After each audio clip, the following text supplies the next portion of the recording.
Hey everybody, welcome to The Majors Live here on TMS Next Radio, themajors.net. I am Adam Hernandez. With me is Dorf tonight down in beautiful Notre Dame land. Beautiful South Bend, Indiana. Dorf, how you doing tonight, man?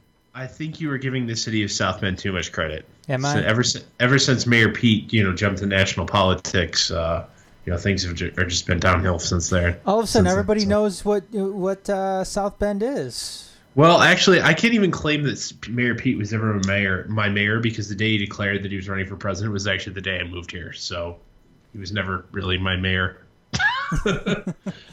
Well, he may be your president soon. I'm just kidding. Well, that would require him to get above 5% in a primary poll. But yeah. Hey, that's just me.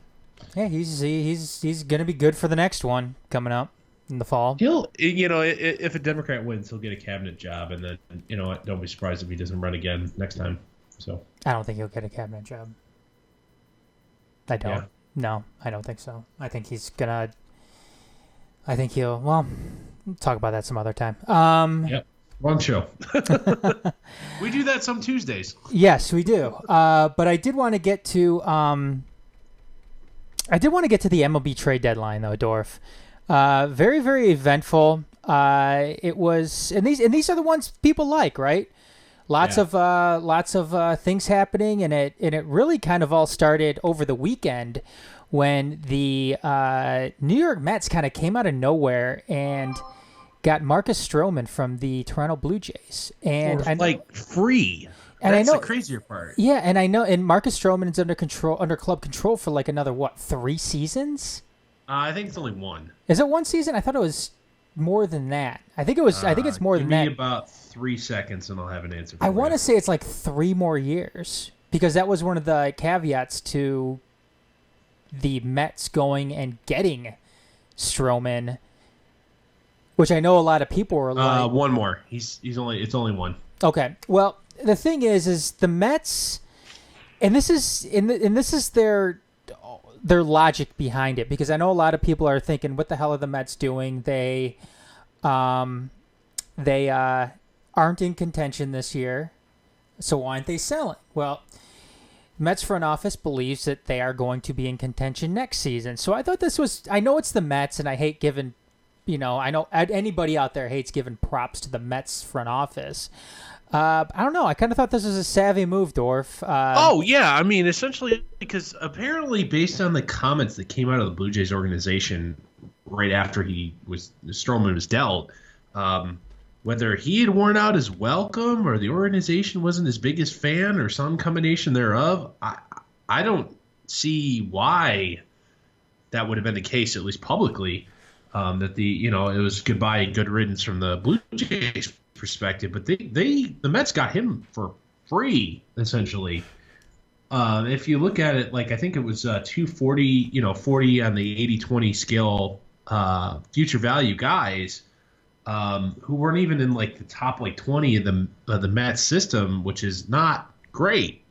So, I mean, you got him for free. He's going to get a raise. He's making about $7.5 million this year. So just figure in arbitration next year he'll get 11 or 12 probably. Mm-hmm. But for what 11 or 12 million for what you'll get out of him, that's still incredibly good value. If they really think they're going to make a run at it next year, which, I mean, I see why they think it's a possibility, but I just don't think it's likely, because especially with all the moves that the Braves made today too, and all the young talent the Braves have, and Philadelphia is not going anywhere either. I get it. It's not a bad move, especially considering the cost, but at the same time, I think they should have actively sold at this deadline. Specifically, I mean, you should have moved Syndergaard. I understand you don't want to move Jacob deGrom. That's fine. But Zach Wheeler's still there, even though he walks at the end of the year.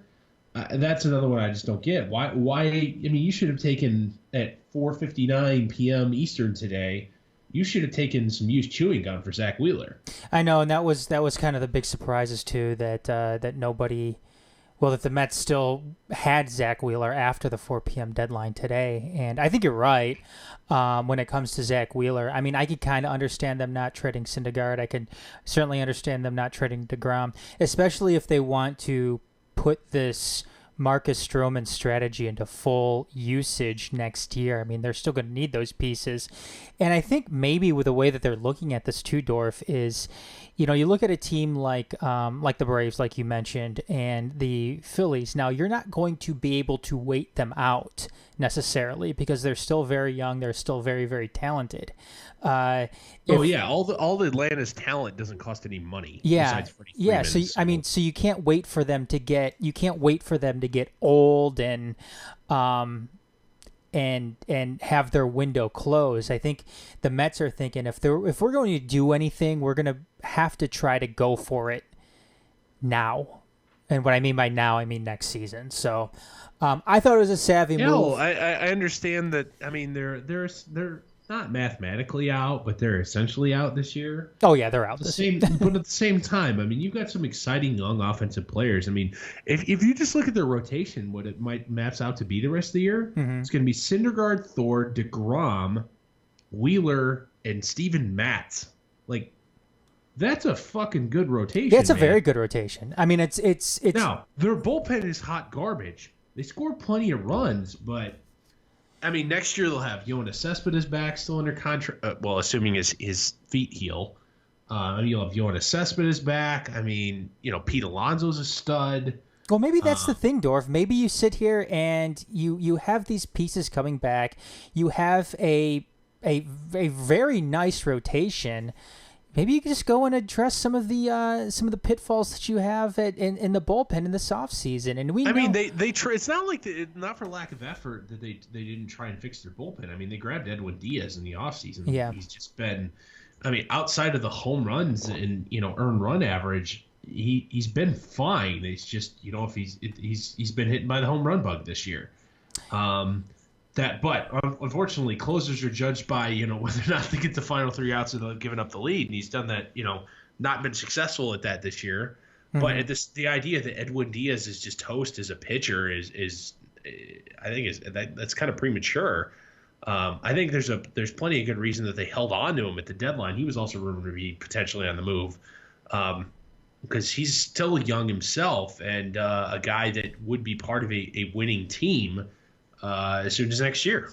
Let's move on, Dorf, because one of the other major trades happened last night, and that was it's Trevor actually Bauer. I mean, the 3 highlights are that Bauer, Franmil Reyes, and Yasiel Puig. Yasiel Puig Yasiel Puig going to Cleveland, and Trevor Bauer heading down 75 to Cincinnati. And the funny thing about that, I feel bad for Trevor Bauer. He's he rubs some people the wrong way, but he's one of my more favorite sports personalities because he just don't give a fuck. Well, let's not. But let's not. He went from a contender to a non-contender at the trade deadline. Okay, well he didn't even get out of the state of Ohio. Okay, well we're missing the 2 big elephants in the room here, Dorf, and that's one, Puig getting into a brawl after he was traded to Cleveland, and Trevor Bauer, his lasting impression with the Tribe is chucking the baseball into the center field stands from the pitcher's mound. That is impromptu mid-game long toss. Get it right. I mean, that's pretty impressive, though. Being able to launch it into the center field bleachers from. Honestly, give the guy a shot. I bet you from there he could have thrown it out of the stadium. Yeah, I mean, I don't know. What's your make of this? I feel bad for Trevor. Holy crap, Cleveland, way to go! Oh, you guys are on a first name basis now, so. Like I said, he's one of my more favorite sports personalities. I'm sorry, Trevor. Holy crap, Cleveland, you got instantly better. I mean, without losing much. I mean, because Franmil Reyes and Yasiel, I mean, I understand Puig will be a rental, but Reyes is a piece that's going to be around for a couple years that hits a lot of homers. You had black holes in the corner outfield. Those are both now filled. You had a decent amount of starting pitching depth. that you could afford to lose a Trevor Bauer, to gain 2 starting corner outfielders. I think that's a winning move from Cleveland. I think that's a really winning move. San Diego, they had some overload in the corner outfield positions. They kind of alleviated that by unloading Franmil Reyes, which is going to lead to more time for Josh Naylor and, continuing more time for Hunter Renfroe. And at the same time, you could potentially start moving a Will Myers towards the corner outfield because, I personally don't think he's long-term home is in center field like where he pushes the majority of his innings now. And you've got a top 30 prospect for your troubles if you're San Diego, and if you're the Reds, you get a couple of decent prospects, you unload some cash, and you get Trevor Bauer, who is still under club control for next year, who you could unload again in the offseason if you don't want him. I think it's a great, all 3 teams win this trade, and that's very rare that you see that, especially at the beginning. Right now, all 3 teams immediately win this trade, let alone taking a look 5 years away, and evaluating it at that point. Let's fast forward to today, because those were the 2 big trades that happened prior to today. The big trade today came at the very end of the day, and that was the Houston Astros just going and just. They won a World Series. Yeah, they won a World Series. They won another World Series, and they won it bad. Getting Arizona ace Zack Greinke. They paid heavily in prospects for this. They did.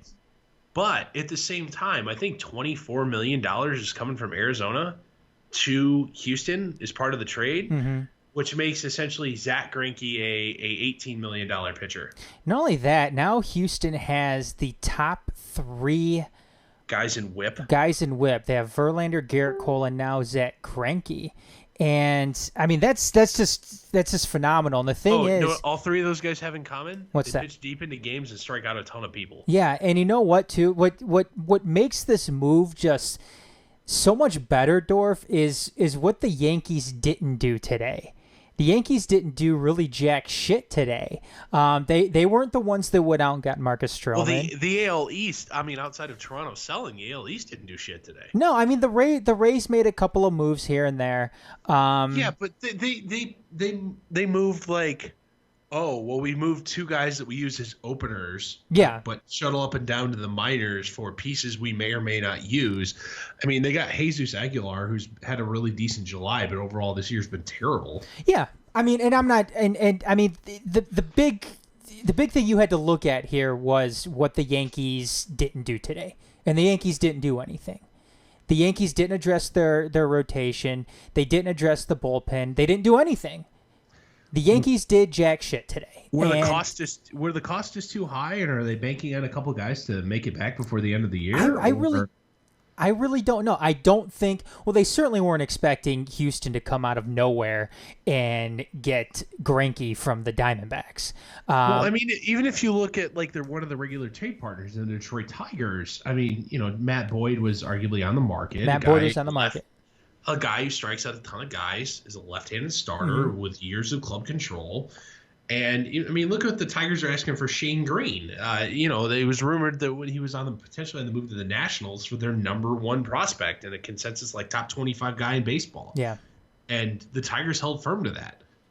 They ended up moving Shane Green to the Braves for a guy who wasn't in the Braves top 30, but's having a really good year at AAA, hitting a lot of homers, drawing a lot of walks, corner outfield type. That's fine. And like a guy who's 20 and has already made some big league starts. Yeah. As a starting pitcher. So that's for a closer with, Shane Green had 1 more year of club control left. That's a fairly decent deal, but just think about overall impact on the remaining season and into the future. Matt Boyd essentially has 3 times the value of Shane Green. And if the Yankees and other teams weren't willing to give up, I mean, and the stupid part is, like, ask anybody, Matt Boyd for Gleyber Torres, and every Yankees fan would laugh you out of the room. But if you look at wins above replacement, that's almost an even swap. Yeah. And the Yankees were into on they were on Marcus Stroman. I didn't hear anything about them going after Madison Bumgarner. We certainly we did certainly hear the rumors about Boyd. The Giants didn't sell necessarily. I mean, they dealt Mark Melancon and Sam Dyson. Dyson didn't cost anything, but Melancon had a lot of money owed to him still. So they just shedded some payroll, which Go ahead. I mean, that allows the Giants to still sort of half-hearted go at it this year, but at the same time sets them up to be more competitive in the short to medium-term future without the obligations to a guy who doesn't close for you anymore. But they still held on to their closer, Will Smith. I'm sorry, too, but that was a total win, though, for the Giants, getting rid of Melson in that albatross of a contract. I don't know. I mean, at the time when he signed it, he was totally worth it. He was. But quite frankly, I don't know what the Braves were doing, taking on that kind. They were desperate for anybody who could get guys out in relief, because that's the one hole in their team. Their offense is great. They play good defense. Their starting pitching is good enough. I mean, I wouldn't call it like the elite of the elite, but it's good enough. Their bullpen, specifically high leverage late innings, was garbage. I mean, Luke Jackson was their closer. The dude belongs pitching 6 innings in the 6th inning when the game isn't in doubt. The dude was closing games for him. So they were desperate for anybody with any sort of success, any sort of experience in high leverage situations. They were willing to, and they realized their window is now, before guys like Ronald Acuna get really expensive, and Freddie Freeman gets a little bit older, or they, heaven forbid, they have to pay anybody in that starting rotation besides Dallas Keuchel. Yeah. They realized their window is now, and they essentially traded a bunch of early round, still under 24-year-old pitching arms today. I mean, look at some of the guys they dealt for rentals. It was their 2016 first rounder for a rental. Mm-hmm. Normally, 3 years removed from being a first round pick, that's nuts. All right, Dorf, real quick, who was your winner today, and who's your big loser? My big loser is actually going to be Boston. I understand that they didn't want to add any significant salary to improve their team. I know they won the World Series last year, obviously, but at the same time, that bullpen is hot garbage, and they literally did nothing today. Shocker. Dave Dombrowski did nothing to address the bullpen. You know what? I will at least give him, something here. They're really, really up against the salary, the luxury tax threshold. Uh-huh. And if ownership says, no way, no how, we paying that for a second year in a row, I understand. Anybody who's worth a damn, especially in a mid-league farm system, well, you sold your farm, but you got a World Series, so it's worth it. You're not willing to give up what it costs to get guys that don't cost anything. Mm-hmm. My big winner this week is actually going to be Cleveland. Not only have you gained a shit ton of ground on the Twins only added they added 2 relievers at the deadline. Other than that, stood relatively pat, although as you saw, their starting pitching could have been added to, especially how badly they got rocked for the Yankees over the last week. They did well to kind of fix some of their holes here, and Cleveland got not only a piece that will fix what really ails them, that lack of corner outfield power, but they also have a guy like Franmil Reyes, who's a 30 home run bat that they'll have for several years to come, especially as most of their power in that offensive lineup is maturing outside of Francisco Lindor. My big winner is going to be the Houston Astros, going out doing what they did with by acquiring Zack Greinke. I like it just because it really separated themselves from the rest of the pack in the American League. And on the flip side, my big loser was the New York Yankees. I think that they needed to keep pace with that. I think they had to anticipate something like that happening. And they didn't. They weren't proactive about it, and ended up biting them in the ass in the end. I know that that it was, I don't want to say it was unfair what happened, but Houston did it right at the most, maybe the most opportune and the best time that they could right at the end. So New York didn't have any time to counter it. But I think at the same time, though, New York still has to be proactive in that and anticipate a deal like that being made. Well, at the same time, Houston, another thing that, I mean, they got Martin Maldonado back again, arguably the best glove behind the plate in the big leagues, for nothing, a guy you cut, you DFA'd last week. Mm-hmm. So, I mean, they got him for nothing again at the deadline for the second straight year. So good for them. Which their backup catcher job with Max Stassi was just a black hole of offensive suckitude. So the fact that they've solidified that spot again, they added an elite starting pitcher.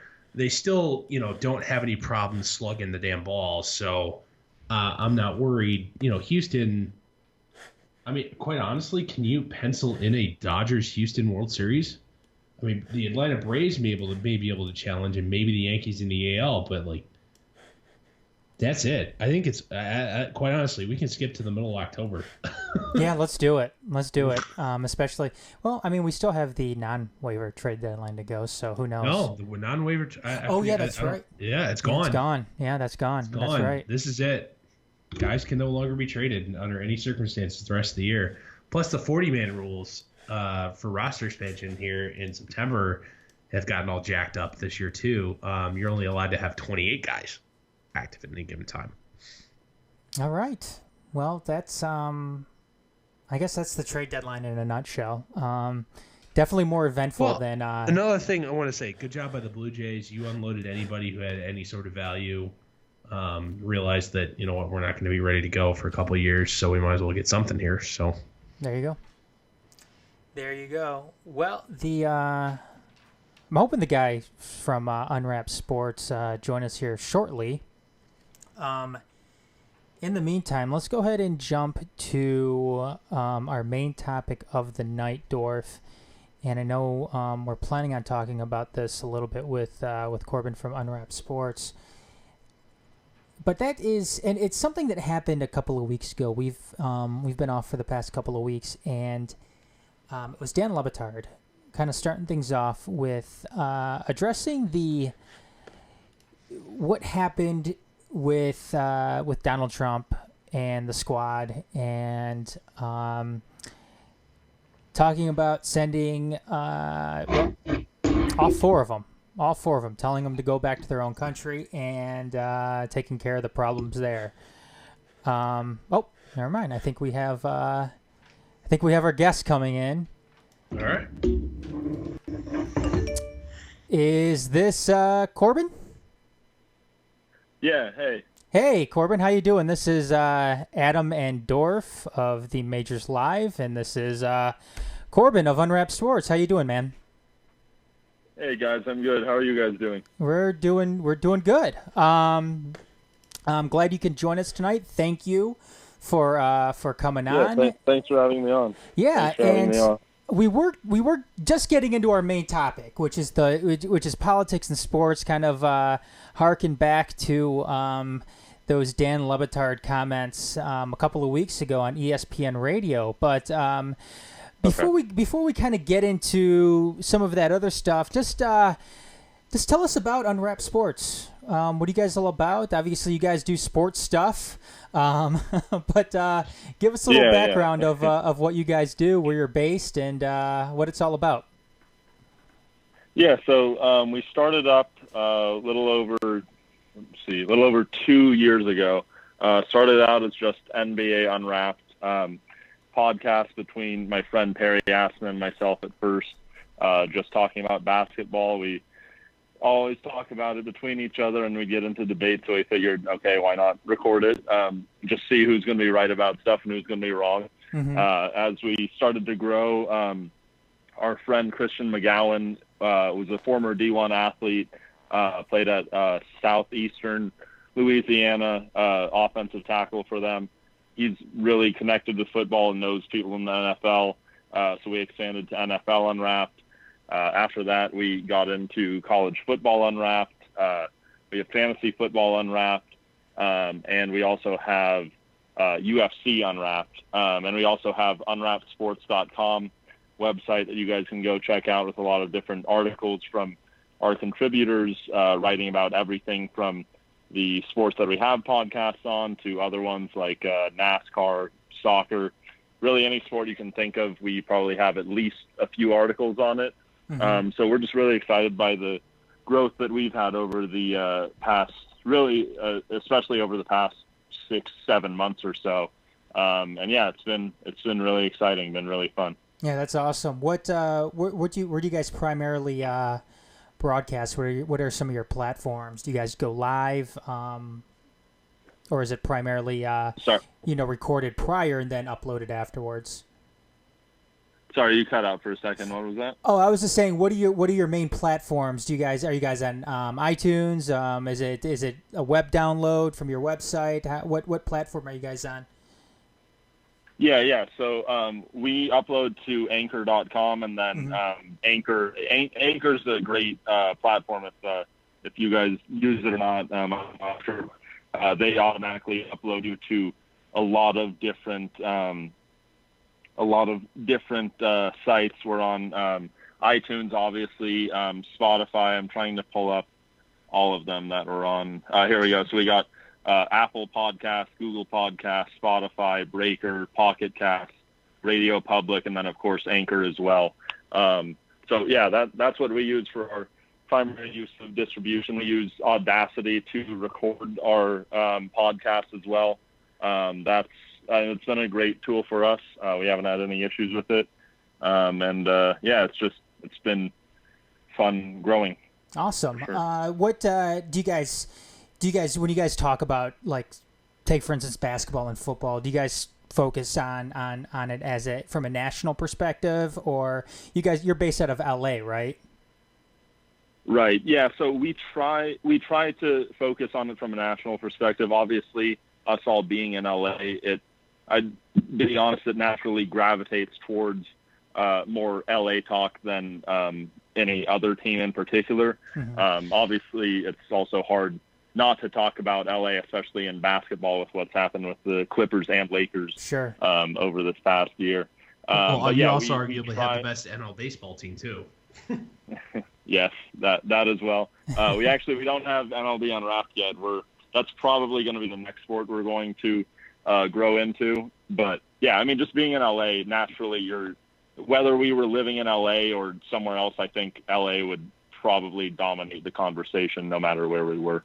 And I say that's kind of how it works with us too. I mean, we're in Detroit, so a lot of our gravitation is more towards Detroit sports, and unfortunately for us, we don't have quite the success here, at least not recently, with some of our sports teams. Actually, this is probably the lowest it's been for us since probably in my lifetime for sure. Yeah, in your lifetime for sure. This is probably the worst it's been for us since the late 80s, early 90s. But yeah, it's not fun, but we still have our college sports. I mean, Michigan is overrated every single year, and Michigan State's hit or miss, right, Dorf? Yeah, that's fair enough. You guys, Michigan is top 10 to start out the year, right, for college football?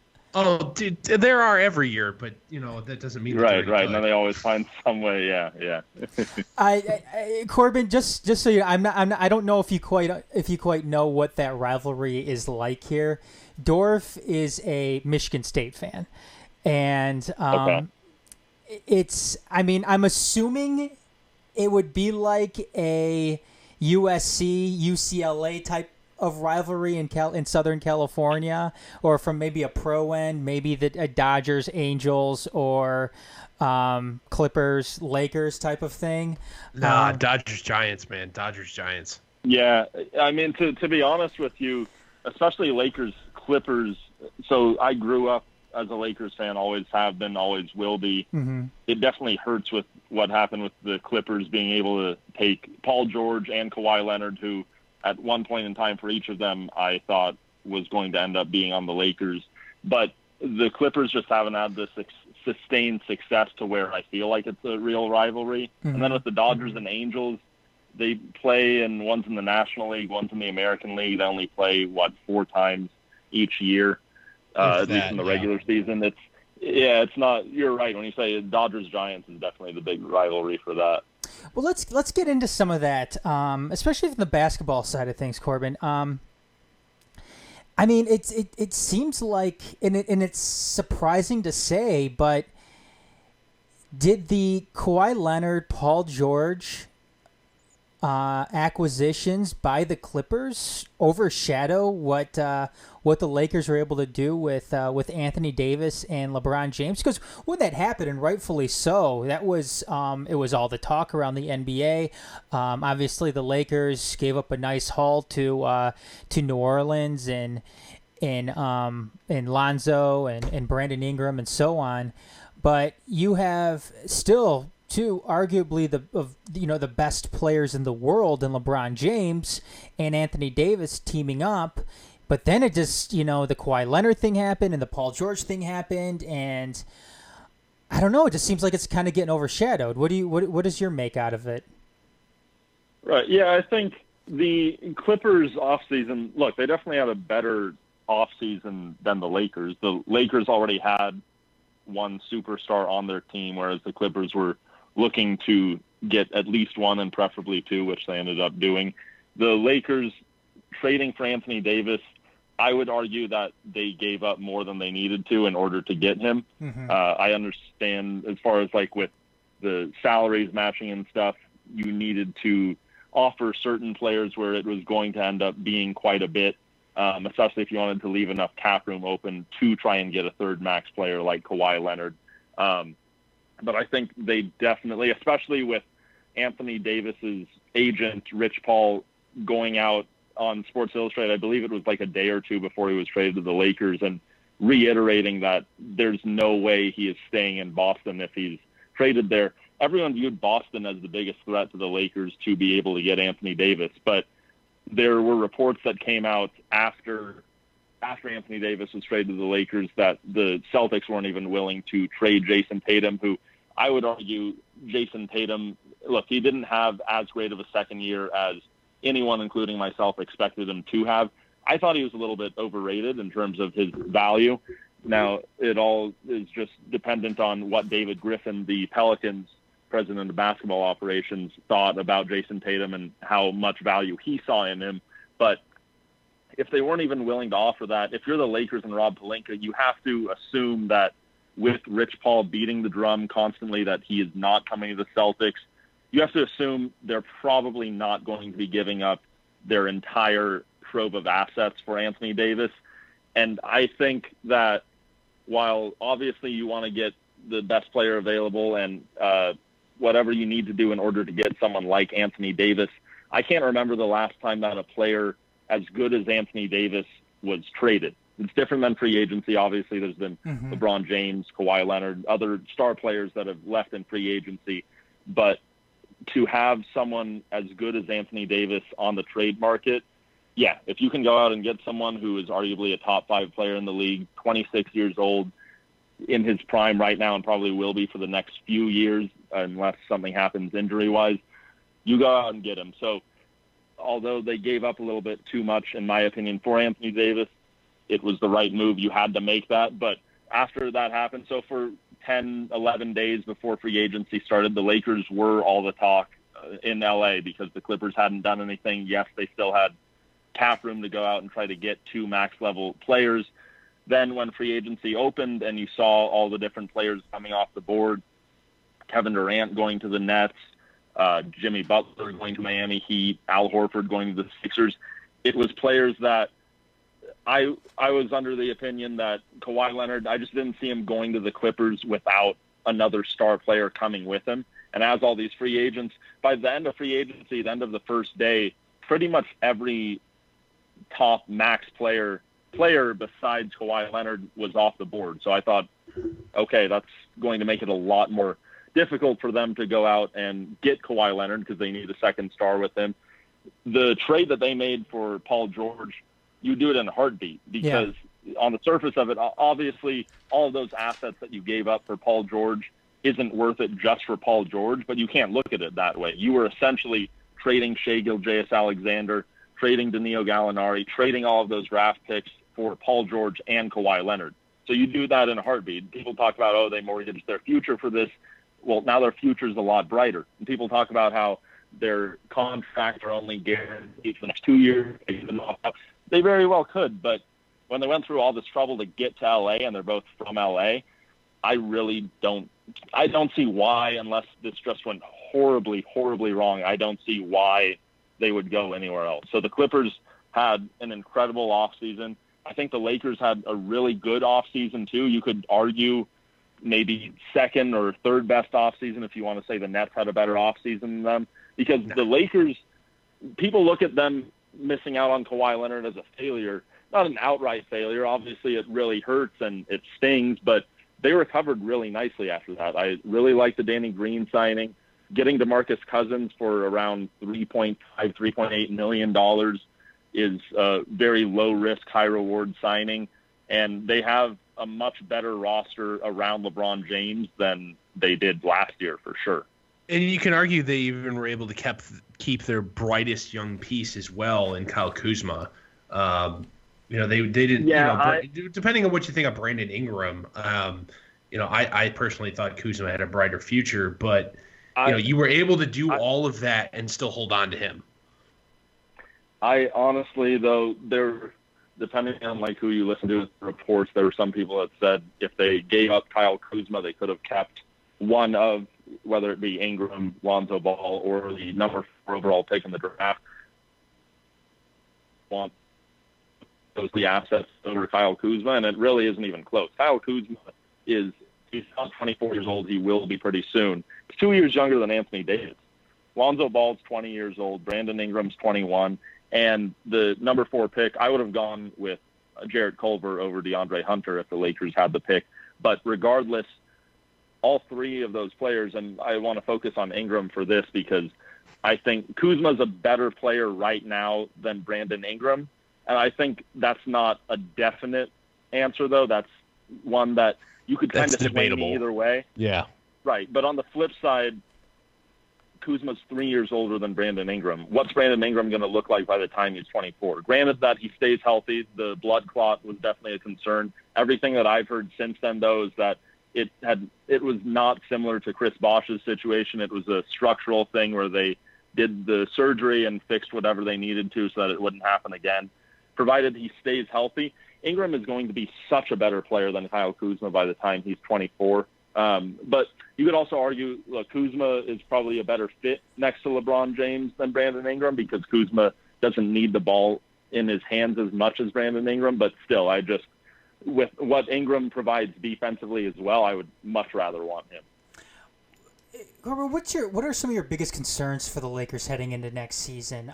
You mentioned that you thought that they gave up a little bit too much for Anthony Davis, and I'm not saying you're wrong. I can agree with that.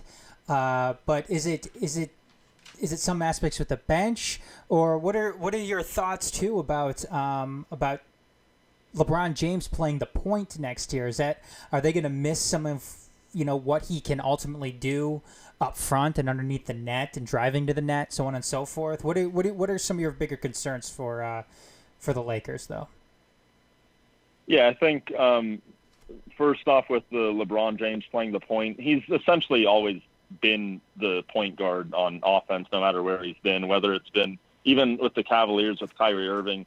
LeBron James was the playmaker on that team. It's just more so I'm curious what their starting lineup is going to be. I would assume that one of Avery Bradley or Kentavious Caldwell-Pope is going to be starting just because I have no issues with LeBron playing the point on offense, and he should be the primary playmaker whenever he's on the court. He just can't guard the point. Exactly. So that's why you need one of Avery Bradley or Kentavious Caldwell-Pope.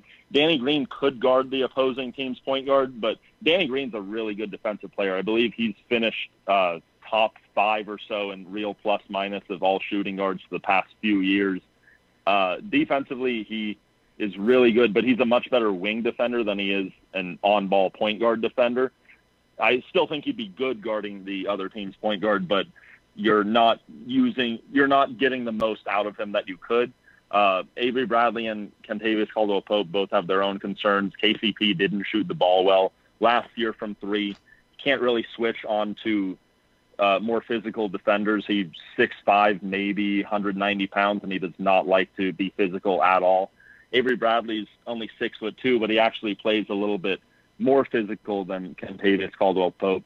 But Avery Bradley, same thing. He's a really good on-ball defender, and he's lost a little bit of a step. He had some quote last week or so that he said he lost like 40 pounds or gained 40 pounds last year, and that's why he didn't look as good.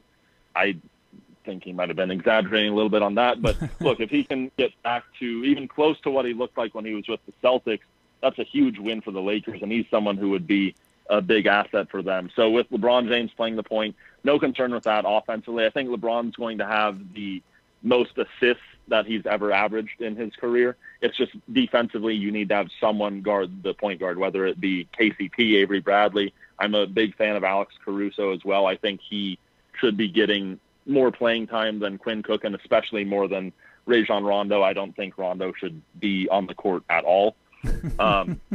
As far as what my biggest concern is with the Lakers, it's just there's so many unknowns with this roster and so many things that could go right, but it's somewhat wishful thinking. The depth is actually not that concerning because I think they have a lot of players that at least give them a good amount of depth, but someone else needs to step up besides Anthony Davis and LeBron James. I think LeBron and Davis are the best 1-2 punch in the NBA, but behind that is DeMarcus Cousins, their third best player. Who knows? I would argue that last year during the regular season, he actually looked better than I thought he was going to look coming off of his Achilles injury. I have said all along, and I will keep saying it, it is by far the worst injury to have in sports. It just saps you of all of your athleticism, and it's rare that a player even comes back close to what they were before. DeMarcus Cousins last year when he came back, he looked better than I thought he would, and he ruptured his quad in the first round of the playoffs. And when he came back in the finals, he looked absolutely awful. But I think that was more having to do with his quad rupture than his Achilles. And I think he just came back sooner than he probably should have. But I understand, look, it's the finals. What else are you waiting for to come back for? You're going to have the whole offseason to rehab anyways. So my question is just, is DeMarcus Cousins going to be the third best player? Kyle Kuzma, who a lot of people are really high on, he only shot the ball around 31% from 3 last year. And his rookie year, he was up around 38%, but it's just why the dip. I think it was Kyle Kuzma or one of the assistant coaches who said after the year that he changed his shooting form 6 times throughout the year last year. He's been working with a shooting coach called Lethal Shooter over the offseason to just make his shot better form and hopefully just stick with it. So if he can just stick with one form and be a little bit more consistent, I'm hopeful that he could get back closer to that 38% three-point percentage. Because when you have LeBron James and Anthony Davis, if you can shoot the ball, yeah, there's going to be a nice spot for him around them. So, my biggest concern is just who's going to be the third best player who's going to step up. And if Cousins or Kyle Kuzma, even if Avery Bradley can return to somewhat of the form that he was with Celtics, you know what you're going to get out of Danny Green. I think there are a lot of different what-ifs that could happen that would make the Lakers, I would argue, the favorite in the NBA. But just because there are so many questions of, well, what if this happens, but what if it doesn't, I'm not ready to say that they are the clear-cut best team in the NBA. Okay, I mean, is there any concern for you for the Lakers' perspective that stereotypically teams led by LeBron James take 2 or 3 months into the season to really gel, but with how loaded the West is, especially with how the Clippers have loaded up, Will they be so far behind after like a LeBron James team finally figures out what they want to be when they grow up, for lack of a better term, that they'll be so far behind that they'll be behind the eight ball in the playoffs and not have the benefit of home court advantage, that it'll be too late by the time they gel to catch up in the regular season standings? It's not much of a concern. So obviously the West, it seems like every year they just get more and more loaded, and that's the case again this year. There are not going to be any off nights in the Western Conference. As far as seeding goes, I'm not expecting the Lakers to have the best record in the NBA. I really think it's going to go to either the Denver Nuggets, maybe the Houston Rockets. I think the Nuggets are a perfect regular season team, but when they get to the playoffs, they don't really. They don't have that elite guy that scares you. Exactly. I mean, Jokic is a great player. He's big, though. He's elite. Right, exactly. I think the same way that you do in this, that I just don't think that Nikola Jokic is the type of player that you can win a championship by riding on his coattails. And the Nuggets have a ton of depth around him. They are by far the deepest team in the NBA. And that's why over the course of the regular season, injuries are naturally going to happen. When you have a deep team, you're going to be better suited to go through the regular season and pick up some additional wins that if both teams were at full strength, you otherwise wouldn't. The Rockets, we've seen it before, how they care about playoff seeding. And Russell Westbrook is going to most likely be a lot healthier than Chris Paul has in the past. And as long as that's the case, I could see them getting the number one seed, but they don't scare me really either, because outside of James Harden's ISO ball and Russell Westbrook's ISO ball, which two people playing ISO ball heavily doesn't mix too well in the playoffs, at least not in my opinion. I think at best for the Rockets, they're a second round exit. The Clippers, you mentioned how the Clippers loaded up, and they did. They have their own concerns too. Paul George I don't think this is talked about enough. He had surgery on both of his shoulders over the offseason. There's questions as to whether or not he will even be healthy for the beginning of the regular season. And even if he is healthy to start the regular season, he probably isn't healthy for the majority of the preseason and training camp. So there's going to be an adjustment period there. Kawhi Leonard obviously has his own concerns with his own injury history. So there's a lot of questions with different teams around the NBA. With the Lakers, I'm not concerned about the seeding, really. I think the Lakers are a much older team than they have been for the past few years, and home court advantage matters so much more for younger teams that haven't gone through the playoffs. And I know Anthony Davis doesn't have much experience in the playoffs, but the Lakers do have an older roster. I'm not sure how it stacks up against every other roster in the NBA, but they're old enough and have enough veterans to where I don't really see home court advantage as much of an advantage as it typically would be. All right. Okay. Yeah, great stuff there. Great insight on really everything that's having to do with the Western Conference. And like that, you mentioned the Houston Rockets, you mentioned Denver Nuggets, you mentioned obviously both teams in LA. In some sense, though, I don't think you could totally count out the Golden State Warriors too, though, right? No, not at all. I think it's weird that people are somewhat sleeping on the Warriors, but they're a better team for this upcoming year than they would have been if they had just re-signed Klay Thompson and Kevin Durant. Because Durant, I think it would be a huge mistake if he played at all this year. He's coming back from that ruptured Achilles, usually a 9 to 12 month timetable. Even if he gets back in 9 months, that's for the start of the playoffs. He's not going to be close to what he was before. You really want him shouldering all of that load right after coming off of the Achilles injury. So, but getting D'Angelo Russell instead of him, there's questions about Russell and Stephen Curry defensively in the backcourt and how's that going to work. But offensively, I think they're going to fit really nicely together. D'Angelo Russell last year was one of the most heavily used pick-and-roll ball handlers in the NBA. The Warriors, I thought, did really well with signing Willie Cauley-Stein, who would be a great role man for D'Angelo Russell. They still have Stephen Curry, who I think Russell and Curry both can play off the ball and play off the ball very well. when Klay Thompson does come back from his torn ACL, I'm not expecting him to be 100% of what he was before. But torn ACLs, unlike ruptured Achilles, you can absolutely get back to what you were pre-injury. It's just that you usually don't see the player getting back to their full strength until the second year after their injury. But even 75-80% of Klay Thompson by the time the playoffs rolls around, that's still a really good player. So if you have a starting lineup of Stephen Curry, D'Angelo Russell, Klay Thompson, Draymond Green, and Willie Cauley-Stein, or Kevon Looney, whoever you want to put at the 5, that's still a really formidable lineup, and that I wouldn't be shocked if that lineup is good enough to come out of the West. All right. Excellent.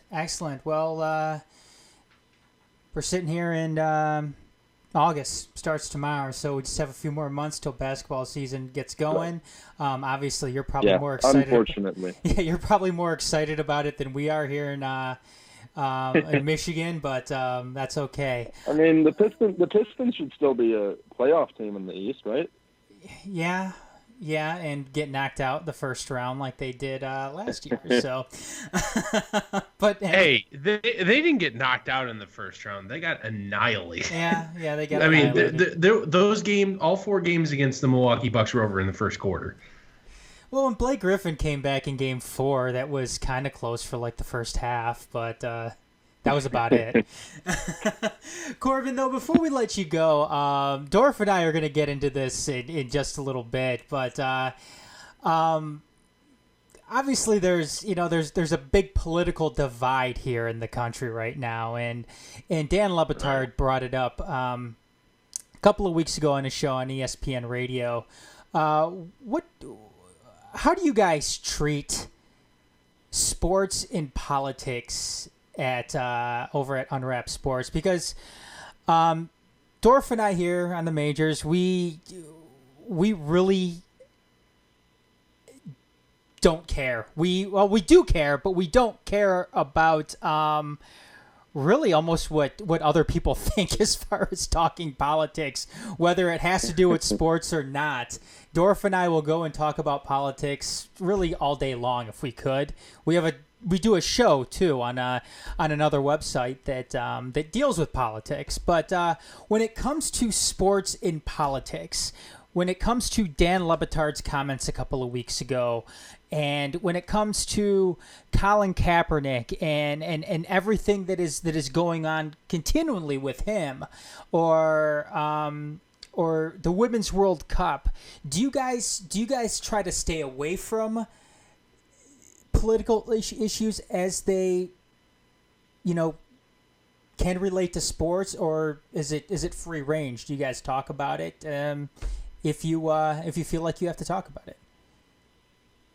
Yeah, I mean, typically we try not to dive too deep into political issues because I think it really depends on who you are and what your involvement is in with sports as far as like how much you should get into politics. Like athletes using their platform to take a political stance on something, I have no issue with that at all. Mm-hmm. I think even though there are different athletes who I don't agree with everything that every athlete does to take a political stance, but I respect them for doing that, and I'm not going to hate that player or stop watching their team because I don't agree with their views on something. But I do think that there are definitely people out there, and probably sad to say too many people out there, who do feel that way where, oh, this player thinks differently than me. Well, I don't like this player anymore. It's with our podcast, if something political is going on in sports, we will talk about it. We're just going to kind of touch the surface of it. My viewpoint just on politics in general is that if I have one viewpoint on something and someone else has a different viewpoint, talking with them about it isn't really going to get me anywhere, because generally by the time you're an adult, especially, you are firmly entrenched into whatever your political beliefs are, and having a conversation with someone else who disagrees with you is not going to really change anything, and it's probably only going to lead to arguments. So for me, just in general, as a person, I try not to talk too much about politics to people that I'm I know have different viewpoints as me, just because I know the argument isn't worth it. If someone has the same viewpoint as me, I'll talk about it, but that's because I know, okay, it's not going to lead to an argument. It's not going to lead to anything. But as far as like what Colin Kaepernick and other NFL players do, I think there are other ways to go about asserting their political beliefs, but I also don't think that there should be the type of backlash that there is for players kneeling, and especially for Colin Kaepernick essentially being blackballed out of the NFL because he kneels for the anthem.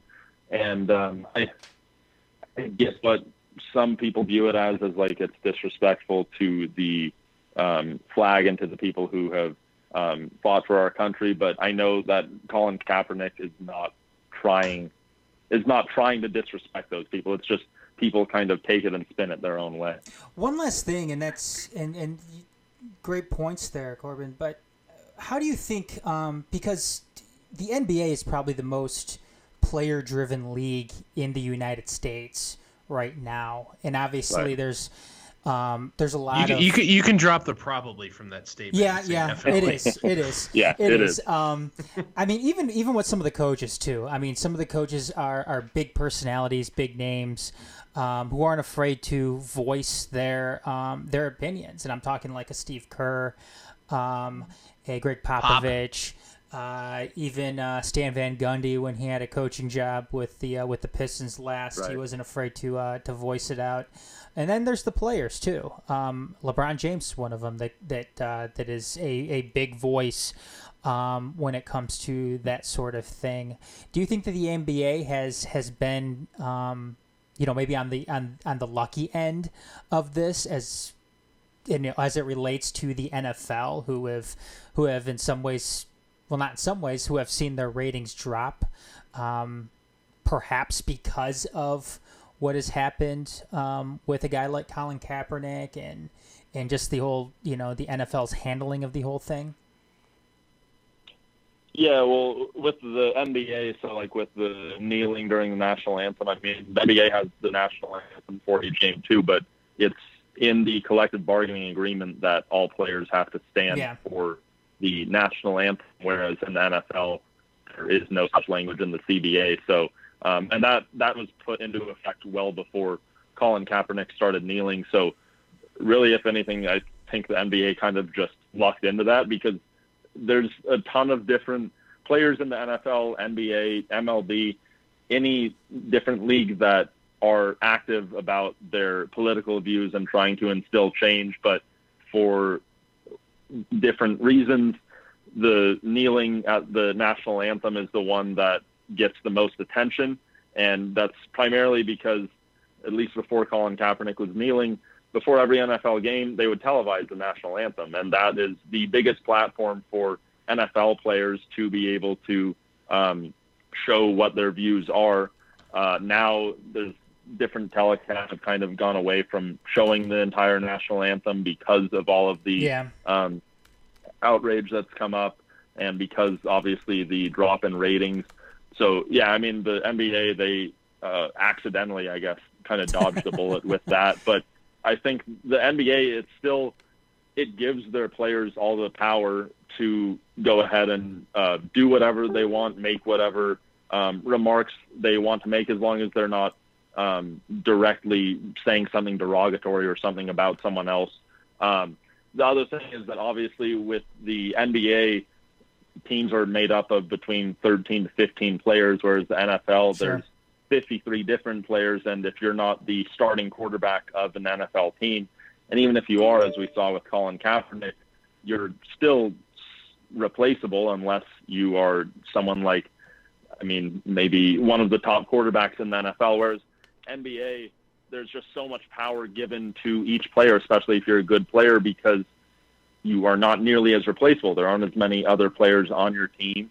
There aren't as many other players in the league. So, I just think the NBA lucked out with the rules on their collective bargaining agreement, but they still do a really good job, their players and coaches, of being able to express their opinions on different matters.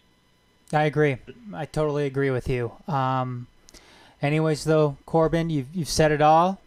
Thanks for joining us tonight, though, and hopefully we can do this again soon. Yeah, my pleasure. I enjoyed it. Yeah, thank you guys for having me on. Yeah, absolutely, and we'll be keeping in touch. All right, man. Yeah, for sure. So, all right, thank you guys. Thank you. Yeah, thank you. And like I said, that's Corbin over at Unwrapped Sports. Make sure you go and check out their stuff. Hit them up on the on Twitter, Facebook, and their website too. I believe it's unwrappedsports.com. So make sure you check that out. Dorf, I know we want to go ahead and continue this conversation. Oop, I think I accidentally got rid of Dorf too, so we're going to go ahead and get Dorf back here. Let's see here. We'll go ahead and get Dorf back right now. But anyways, though, I think Dorf's probably mad at me now because I hung up on him, and he's not going to pick up. So let's go ahead and try that one more time.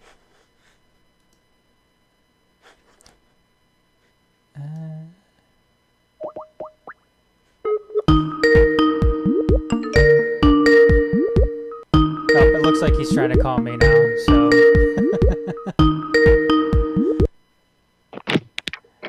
Sorry about that, man. I think I hung up on you too. Did hang up on me.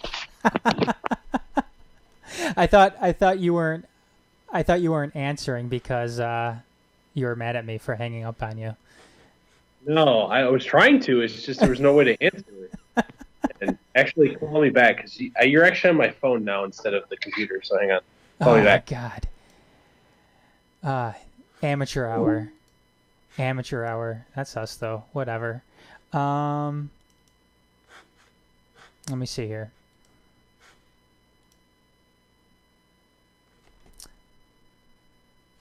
Whoops. Maybe I should just have him call me. I think I might just have him call me. There we go. See, I was waiting for you to call me back. Yeah, well, it worked out. Here we are. Hey, this isn't a duct tape production or nothing, is it? Yeah. Oh well. Oh well. Hey, freeware is the best way, right? Yep. People just have to deal with it. Anyways, I got to share my screen with you somehow too here. Let's see here. How did I do that again? Good interview, by the way. Yeah. Thanks, Corbin from Unwrapped Sports there out in the West Coast. Yep, the West Coast. Joining us there. Appreciate that.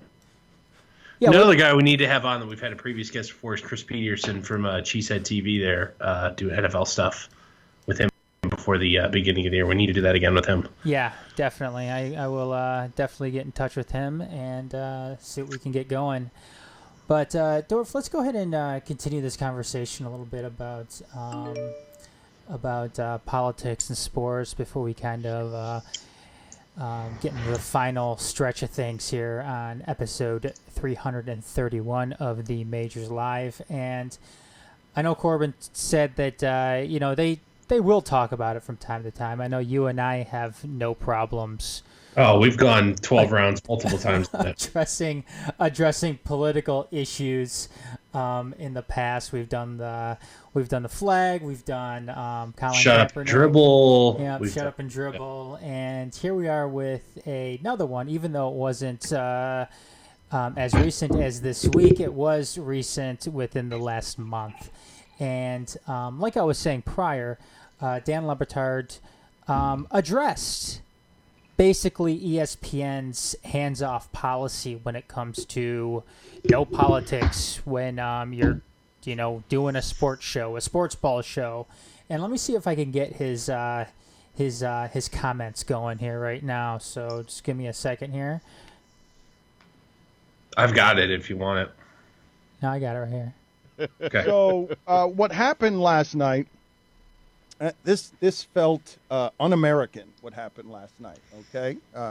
Basically a chant, send her back, is not it's not the America that my parents came to get for us, for exiles, for brown people. Like, there's a racial division in this country that's being instigated by the president, and we here at ESPN haven't had the stomach for that fight because Jamel did some things on Twitter, and you saw what happened after that. And then here, all of a sudden, nobody talks politics on anything unless we can use one of these sports figures as a meat shield in the most cowardly possible way to discuss these subjects. But what happened last night at this rally is deeply offensive, done by the president of our country. And this tweet from Nick Wright, if you're listening to people chant, send her back, about a Somali refugee who serves in Congress. Nick Wright writes, I don't talk politics on here, but this isn't political. This is obvious. This is abhorrent, obviously racist, dangerous rhetoric, and not calling it out makes you complicit. The send her back chant and the go back to where you came from are so antithetical to what we should be. It is so right what he is saying there. It is so wrong what the president of our country is doing, trying to go down, getting reelected by dividing the masses at a time when the old white man, the old rich white man, feels oppressed, being attacked by minorities, black people, brown people, women. That's who we're going after now. Black people, brown people, women, and that's let's do it as the platform. That's what you're seeing. And the only way we can discuss it around here, because this isn't about politics, it's about race. What you're seeing happening around here is about race, and it's been turned into politics. And we only talk about it around here when Steve Kerr Popovich says something. We don't talk about what is happening unless there's some sort of weak, cowardly sports angle that we can run it through, when sports has always been a place where this stuff changes.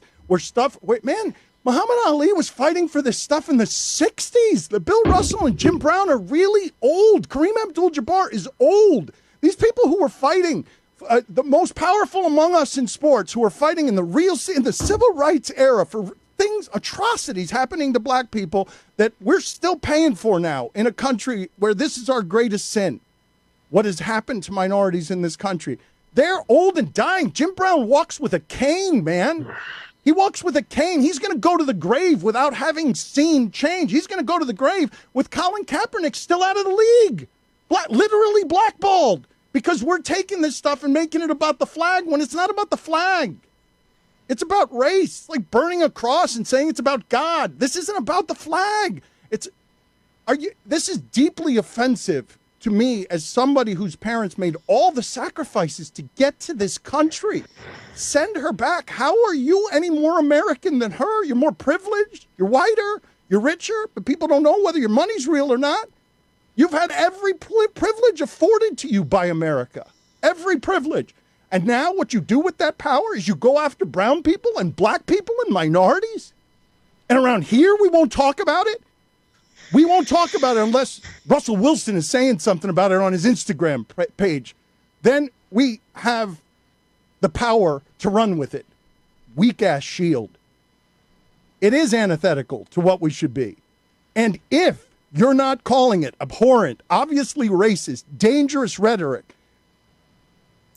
Dorf, the thing is because I agree with everything that Dan Le Batard said, and I'm sure you're shocked by that. But the thing with to quote the internet personality Paul Joseph Watson, imagine my shock. Oh God, of course you bring him up, but you know what? I don't know. I've literally never watched one of his things. I just know the meme. It's, you know what though? Specifically though, when you're dealing with ESPN, it's not really just politics. ESPN tends to gravitate away from anything controversial, even if it's sports. And what they really do is they end up cornering themselves. It's all a business decision, man. They have incestuous relationships with every single league. You bet your ass they will never, ever, ever actually report something that's damaging to the bottom line. If they figured out Roger Goodell was Jerry Sandusky Part 2, you bet your ass they would do everything they could to be silent about that until the last second where they had no choice. But and what I was referring to is, I mean, their coverage of the Jerry Sandusky thing, and I know that was several years ago now, but it was ridiculous. Well, you know what? At the time, they didn't have a relationship with the Big Ten Conference. They do now. They didn't at the time. Which is even more abhorrent then. You bet your ass you'll never hear, the whole, even crazier thing. You had the player abuse scandal with Mike Leach at Texas Tech. The player, one of the players in question, his dad was a employee at ESPN. That was all swept under the rug because the Big 12 had a relationship at the time with ESPN. Same thing with everything that was going on at Baylor. Yes, everything at Baylor. Yep. You bet your ass CBS will never say a damn thing about anything that goes on in the SEC because they have a big business relationship. Oh, even ESPN, they have the SEC network. They just lost the ACC network. There's no way in hell, or Fox, who has a business relationship with the Big Ten as well, with the Big 12 or the Big Ten network, is a joint venture between the Big Ten Conference and Fox. But you see that there's no way that they'll ever report anything actually scandalous. And here's the thing. I've been trying to find the actual data cited here in some of these articles in regards to the Dan Le Batard story here, that I believe somewhere in the 70% of ESPN viewers would rather not have politics mixed with their sports. The correct business decision is to shut up, be bland, just do sports ball. We can have the debate whether the correct moral or ethical decision is to be silent on the political issues of the day. We can have that discussion. I would argue that it's ESPN first and foremost is a business and needs to look out for its shareholders, and needs to offer the best product that will produce the most revenue at the lowest cost. Produce the most profit. The data shows that is sports ball and no politics. However, that doesn't make it the right ethical decision. I would also argue that ESPN as a business has no obligation to show both sides of a political issue. Much as you see the partisan style that you see in news today, where you have news networks on the left and on the right, and we could have plenty of discussions whether or not there's ever truly been unbiased news, and I would argue there's never been. But the idea that we're not even going to try to act unbiased and nonpartisan, you could argue that ESPN doesn't have a business obligation to be nonpartisan, but at the same time, if they just were to follow the numbers, it would be Fox News for sports that would be the best business decision. So, I mean, then you would have politics injected into your... Yeah, or either you do nothing, or you do or you either do no politics or Fox News for sports. Okay, well, what that tells me, though, then, Dorf, is that in really the generalized thought behind all of this is you're not getting around it. This is something that people are going to have to deal with because you're going to get it anywhere, whether it's on ESPN or whether it's on the internet. You're going to get it from somewhere in some place because whether it's the bigger online outlets, whether we're talking about Deadspin, who covers it all the time, whether you're talking about Bleacher Report, who covers it sometimes, whether you're talking about Fansided or SB Nation, they're going to cover it to some extent. And right now, ESPN has a big problem that doesn't have to do with politics. They're bleeding. They are bleeding. They are bleeding because they are turning into an archaic platform that nobody needs anymore. People get their highlights now from Twitter. People get their sports insights or their From articles from Twitter. And usually that's coming from, the bigger online bases. That isn't a watered down corporate, organizational bought platform like ESPN. Even if you look at it from this perspective, what is the utility that most people get out of sports? It's escapism. The last thing they want, politics to most people is stressful, unless of course you're a politico where you eat that shit up for enjoyment or because, well, we're not going to get into this, but because reasons, let's just call it that. But most of the time you get your sports, what you get out of sports, the utility you get out of sports is escapism. You can feel like a bigger part of a team, whether it's your local team or your favorite team or wherever your favorite player plays. You get to feel a part of something bigger.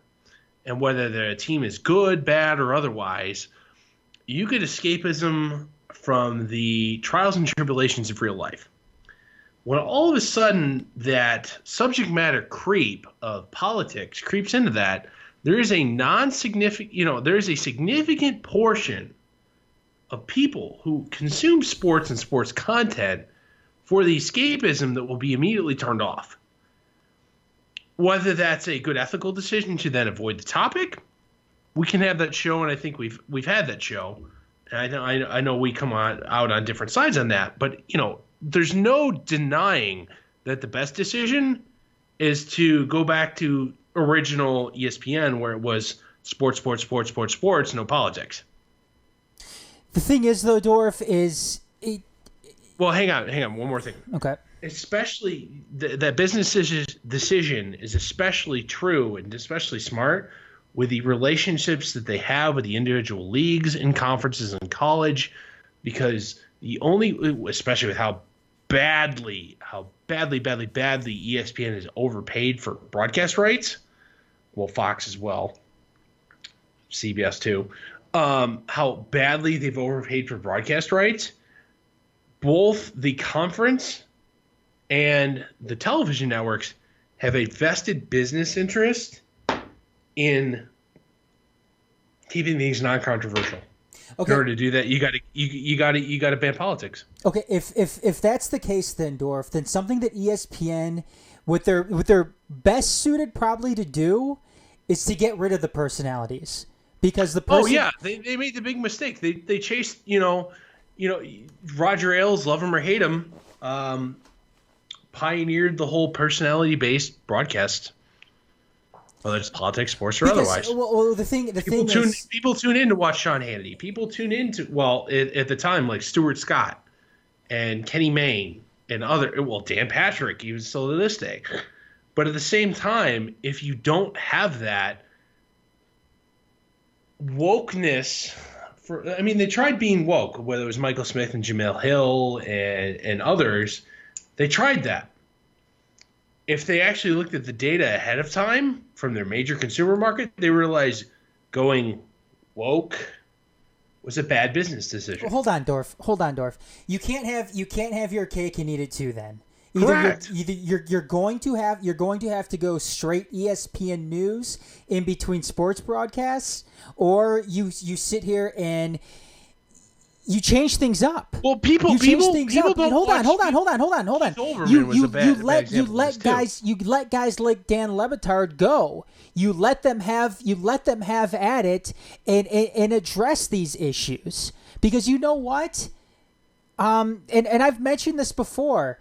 People have to suck it up and deal with it. And I think that that's one of the problems we have in this country right now, is people want to stick their heads in the sand and not have to deal with it at all. And then we keep on having the same shit politically happen over and over and over again. And in many instances, this is the sports league's fault, because they directly inject politics within the game themselves.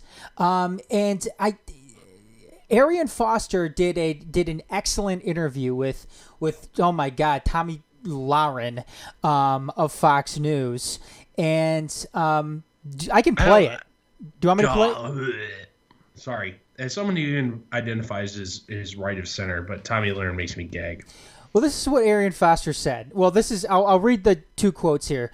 Tomi Lahren said, What bothered me is that it's showing disrespect, and this is in terms of the flag kneeling. It's showing disrespect to the national anthem and the flag that means a lot to people, whether they are black, white, Christian, Jewish, or atheist. It doesn't matter. The flag and that anthem means something. When your fellow soldier comes home underneath a flag and then you see something during the national anthem, someone during the national anthem leaning, it's emotional. It's an emotional trigger. Arian Foster responds, it's an illogically inconsistent stance on the NFL's part. If you want to say don't make political statements on the field, then don't have the military flyover at the beginning, or don't have a deal with them at the Department of Justice that has millions of dollars advertised in the military. It's illogically inconsistent. Well, it's not the DOJ, hold on. Whatever. The NFL is emotionally driven, reactionary, and not proactive. But he's absolutely right, though. The NFL goes out of their way to make money. Here's the thing. 1 second, Dorf, and it's the same. Hold on, it's the same. No. Let me finish my point. It's the same thing that ESPN tries to do.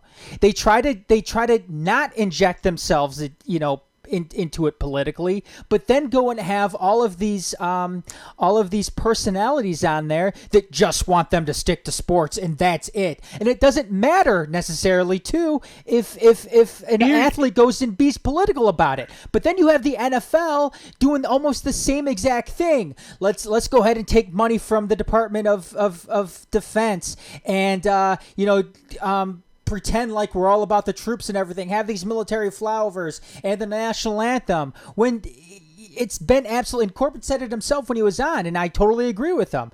It wasn't about the flag, and it's never been about the flag. It's about the injustices that happen in this country, and athletes are taking that stage they're on to address those issues and make them known. Go ahead, Dorf. Sure. Well, here's the thing. Until you could argue until about the middle of 2015, support for the military wasn't a political thing. It was just something you did.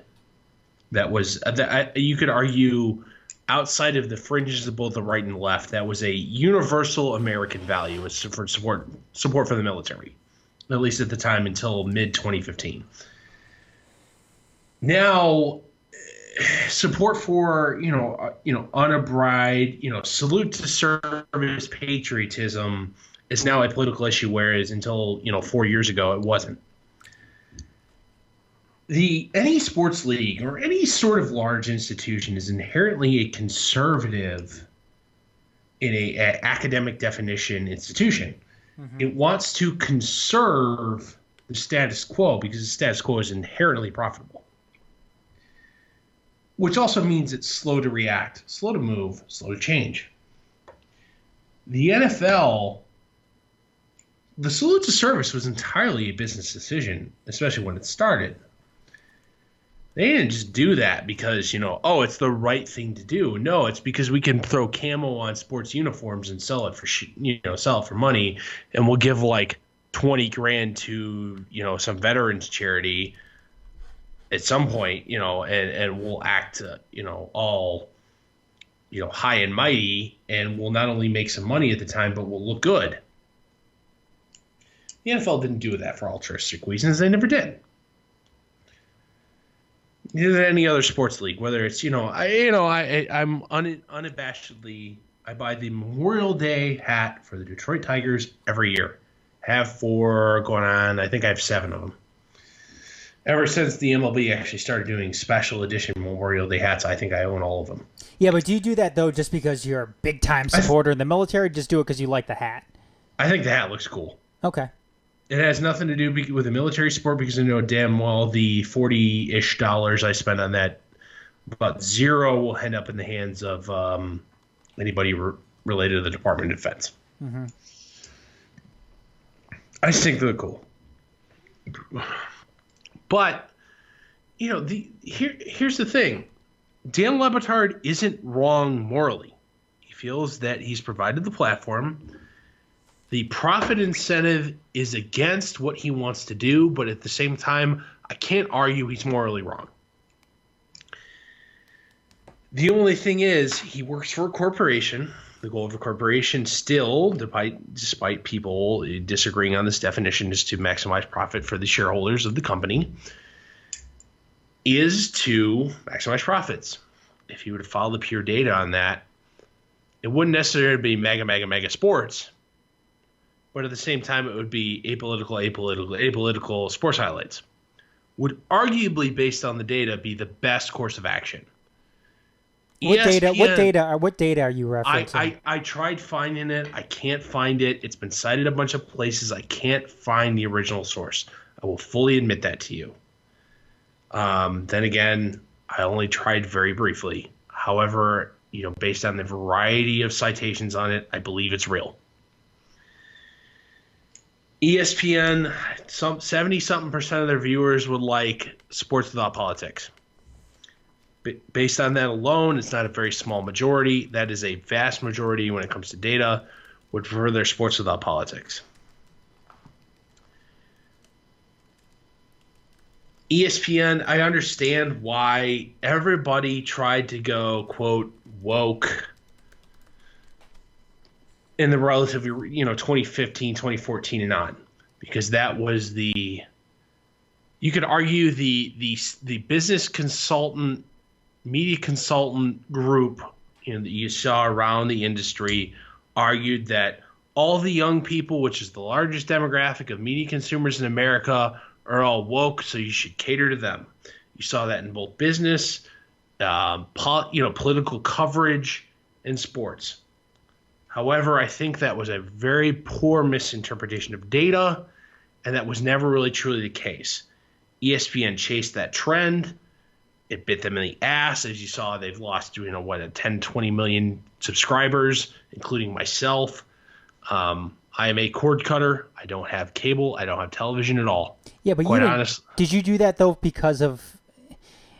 Yeah, but you didn't get rid of ESPN for some political thing. I did not get it. It was an economic thing, but at the same time, I've been without it for about 3 months, and I don't miss it.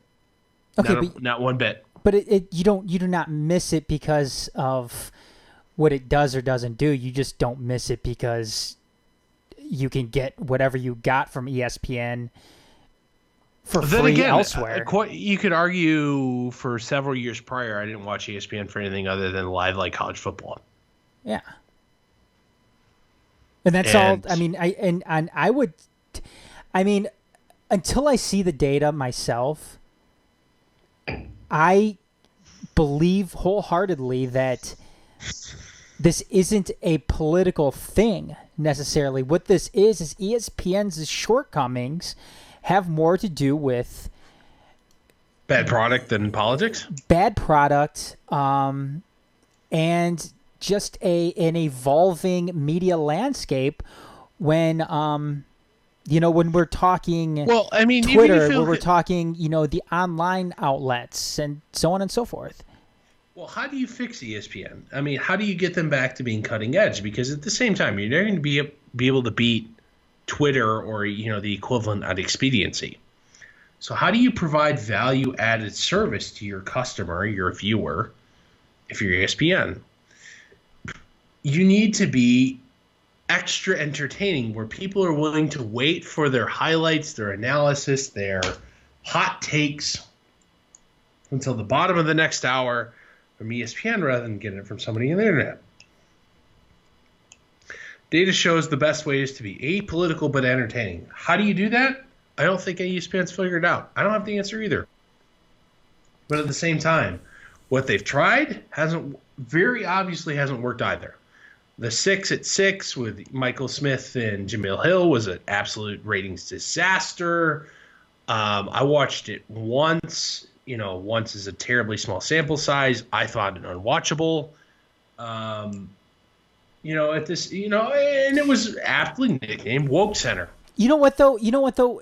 In that sense though, ESPN's problem, one of their bigger problems, was trying to sink it too much into SportsCenter.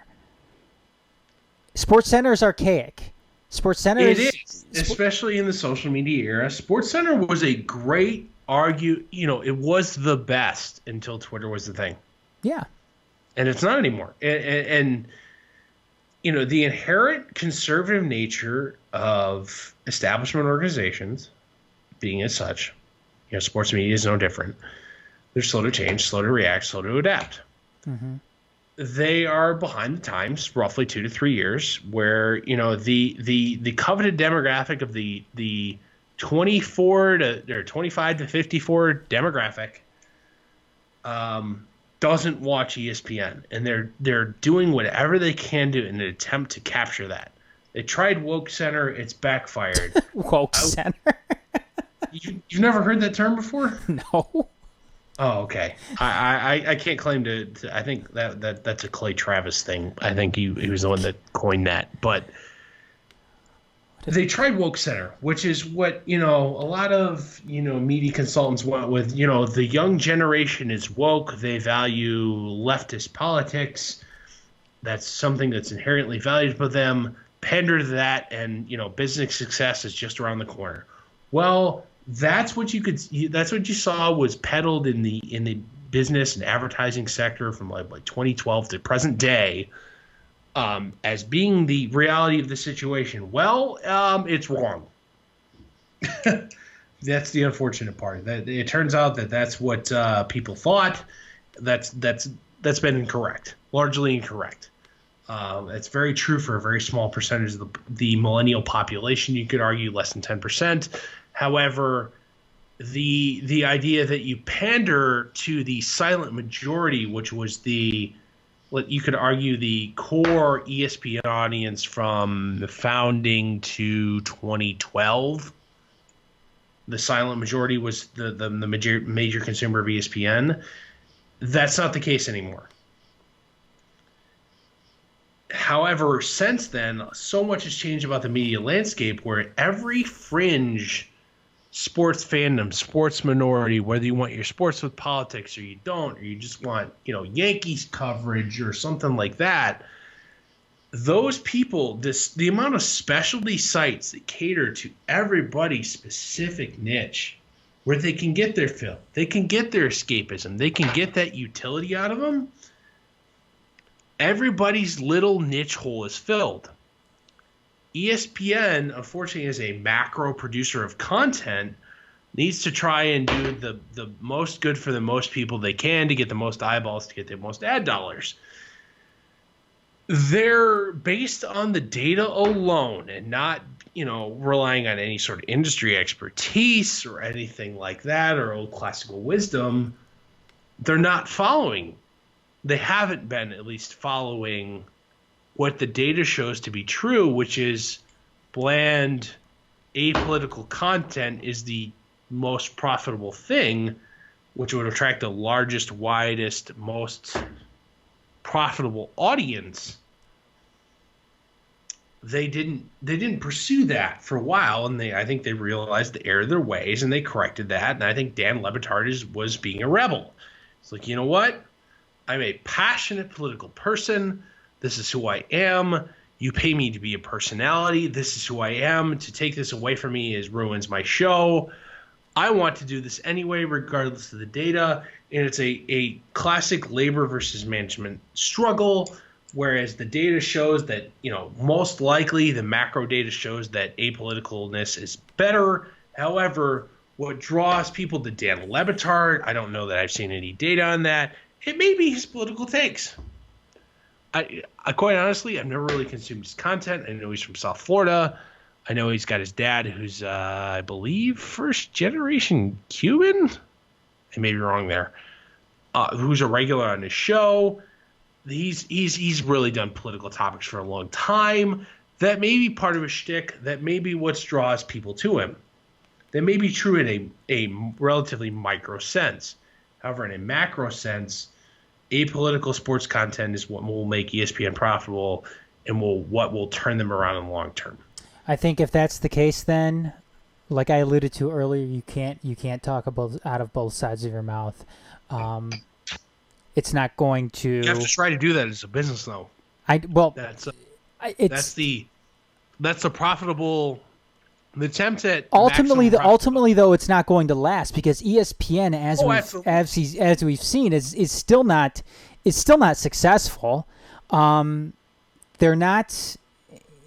You can't go off and you can't pay these personalities all this money. Oh yeah, they have absolutely bloated personality budgets too, and not enable them to. Well, essentially, let them take the gloves off sometimes. Well, here's the deal. What made ESPN what it is was Keith Olbermann before he got Trump derangement syndrome, or Chris Berman before he became a joke, or Stuart Scott before he died, or Kenny Mayne before he kind of got old, or Dan Patrick before he moved to Fox. That's what made ESPN what it made, ESPN what it is. That doesn't mean that, I Need Dan Patrick Part 2 is what is success in the present and future. However, you can definitely tell Jameel Hill and Michael Smith ain't it. And that's what they went with from 2016 to relatively recently. And you can even argue Dan Le Batard. He may have his niche. He may be able to fill Dan up Le Batard's been there for a long time, though. He has been there for a long time. He was with what? I forget what Miami paper before that, and he may still even be a writer with the Miami paper. It's the Sun. I think it's the Miami Sun or something. No, the Miami Herald. Miami Herald, yeah, right. The Herald in Miami. But at the same time, for broad spectrum national appeal for a national show, you could argue that Dan Le Batard is good, but isn't the maximum what you could get out of a time slot. All right, let's finish this up. Let's go to our bitch and badass, Dorf. Who's your bitch? Who's your badass this week? All right, my bitch. I'm gonna stay entirely MLB here. My bitch this trade deadline here is actually with the Boston Red Sox. You won a World Series last year. Quit being bitches. Try and repeat. Add somebody at the deadline. Oh wait, you sat on your hands and did nothing. Therefore, they are my bitch today. All right. My bitch is it's going to be ESPN. ESPN for being a bunch of bitches and avoiding the topics. So are you mad at them for making the better business decision to? Dorf, we're not even sure that's the better business. Like I said, I need to see the data on this. Give me, I want to see the data because I want to see. We went on it roughly just after 9 o'clock. I only started looking for it at about 9 o'clock. I had seen it cited. I hadn't seen the original data. I've seen it cited multiple places, multiple times over the last several weeks. I wasn't able to find it between like 9 and 9:10 when we went on the air. I will do my best to find that for you. Okay. Badass, go ahead. My badass this week is actually going to be the Houston Astros. MLB Trade Deadline. Zack Greinke wasn't rumored to be on the trading block, and you went and got him for, it's a significant prospect haul. You kept your best guy, your best prospect who's Major League rating, Kyle Tucker. And, oh, by the way, you have the 3 best starting pitchers in baseball, and which is playoff success. Playoff success, no doubt about it. Having great starting pitching in the playoffs. Who's going to start Game 1 of the playoffs? Who would you rather start, Greinke, Justin Verlander, or Garrett Cole? 83 is a great option, but quite honestly, here, answer me this: who's starting Game 1? Well, I think you gotta see the matchup and go with it. Quit being a Sean Bell and setting. That's what you have to do in this situation, though. You have to. We're all right-handed, so there's that. I know, but I think you've got to look at the histories against some of these the hitters that they're going to be going up against. I think that's how you make this decision. I mean, you don't just go and pick it out of AL wild card, which is going to be the A's or probably the Red Sox. So, who'd you rather face against the A's or Red Sox? I don't know. I'm a Justin Verlander guy, so let me go with Justin Verlander.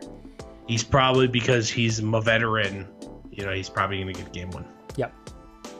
My badass this week is, I don't want to do it just because you did it too, but I have to go with the Houston Astros. Like I said before. If you need me to change mine, I'll go Michael Thompson. No, that's fine. Like it just shows how much of a badass the Houston Astros were today. I mean, they only made one move. I mean, they could be Atlanta. Well, I mean, they could be Atlanta or Washington. I mean, Washington made 3 separate trades. They traded twice within like an hour with Seattle. That's the crazy part. Like, oh, we can't even like loop these together and do these at once. We're going to do 2 trades in an hour with Seattle. I'm not crazy about what Atlanta did today. I mean, really? No, I'm not. The only weakness they have is relief, and that's they did everything to satisfy their hole in the relief pitching, high leverage relief innings. That was their only hole, and they did what they can to satisfy, to fill that hole. I mean, look, I can't keep trying. I've seen enough of Shane Green, and maybe that's what it is. Look, the guy can hit a wall at any time. He can. His ERA is like 1.18, but his FIP is like 3.8. Yes. So. Yes, I think he could hit a wall at any time. Look, his ERA is good. His WHIP is even better. I think his WHIP is below 1 right now, which is obviously great for anybody, especially a relief pitcher.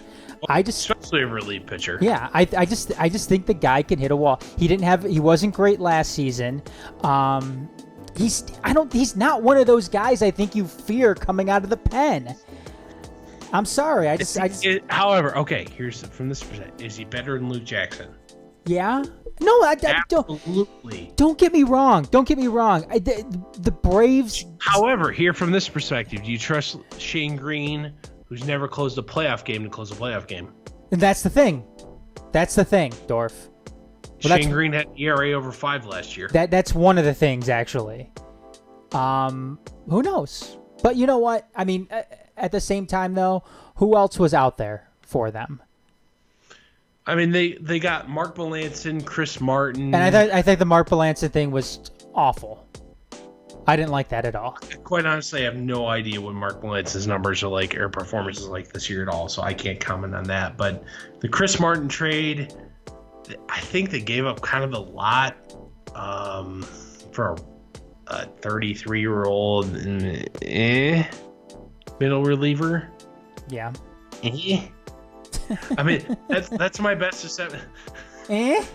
Ask me to describe Chris Martin in one sentence. Hey, Dorf, can you describe Chris Martin in one sentence for me?